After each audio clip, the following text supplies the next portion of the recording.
A woman kidnapped from Seattle, driven hundreds of miles away to southern Oregon, where she was kept in a homemade cinder block cell. The information we have coming in from the FBI. Now, the agency saying that woman fought her way out to get help. The suspect is also suspected in several assaults, sexual assaults in at least 4 other states.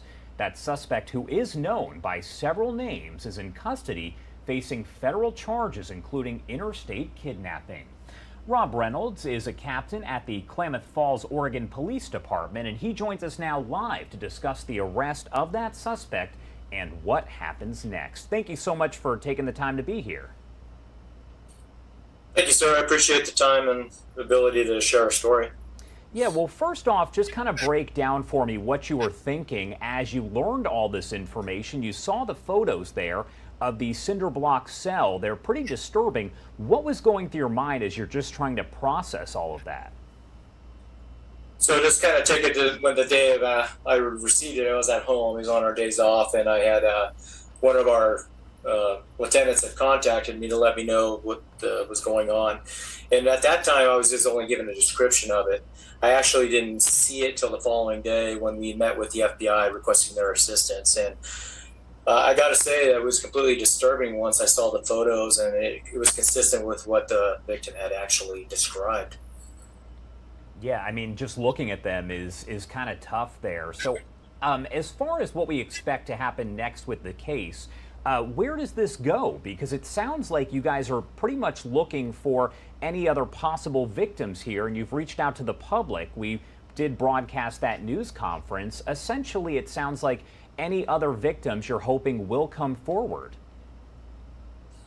Yeah, so the news conference was basically just to solicit information for additional victims. At this time, the investigation's ongoing, so I can't provide too much information, obviously. However, we do have reason to believe that there's possibly more victims out there, and that's why we're requesting them to come forward. Want to let them know that he's in custody. They're safe to come forward, and we've got services to allow them to do that. So. And let's go back to the incident itself. I do want to pull up those images one more time so you can see that cinder block cell right there on your screen. How was that woman able to escape? So the picture right there, you have the external door. There was actually 2 doors, and he actually soundproofed the room as well to keep it so that people couldn't hear her. She knew what she was going to do if she stayed in there, that bad things were going to happen to her, and she made the decision that she was getting out of there. And she just took substantial steps to get out. So she punched a metal screen door multiple times till the welds broke. She was able to peel down the metal screen down to a point where there was a small opening. She was able to squeeze through the door. Once she got outside of there, she had to scale a 6-foot fence, and then she ran to the nearest vehicle driving down the road and flagged it down, and then they drove her to safety, and then she called 911. Who was living in the home here where all of this did transpire? We know the suspect was obviously there, but were there family members as well, or was it just him? Yes, there was other people living in the home as well. His common-law wife, he had 2 small children as well, and then there was 2 additional roommates also living in the home. But I guess, as you said, the cinder block cell itself was soundproof, so nobody would have necessarily known this was going on, or is that something that is still being looked into? It's still being looked into. There's a lot of questions there of if they knew or not, so obviously there's a lot of questions still need to be answered. Of course. Well, tell me about Klamath Falls, Oregon. Describe the town for me, because I imagine this is something unlike anything that's been experienced in that area ever.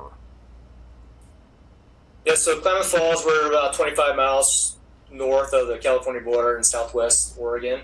It's a smaller community. The city population itself is about 22,000, but we have an unincorporated part of it. So the population is about 46,000 in the entire, I guess you would say, rural part of it.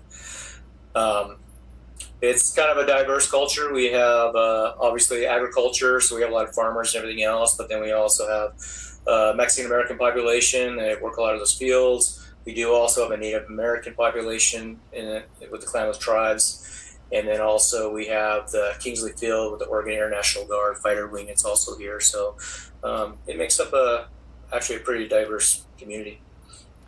And talking a little bit more about the victim here, do you believe that her escaping actually saved other potential victims in the future?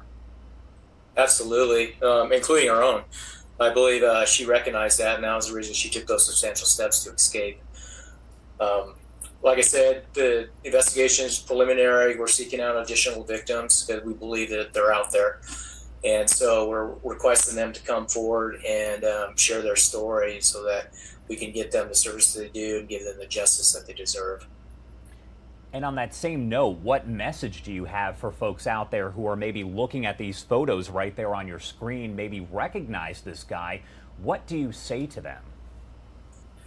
I say to you, be strong, come forward, share your story. Go to if it's in a different jurisdiction, go to your local authorities, report this, get in touch with the FBI. They do have a website that you can reach out to, which is at the fbi.gov/Sakima victims, spelled SAKIMA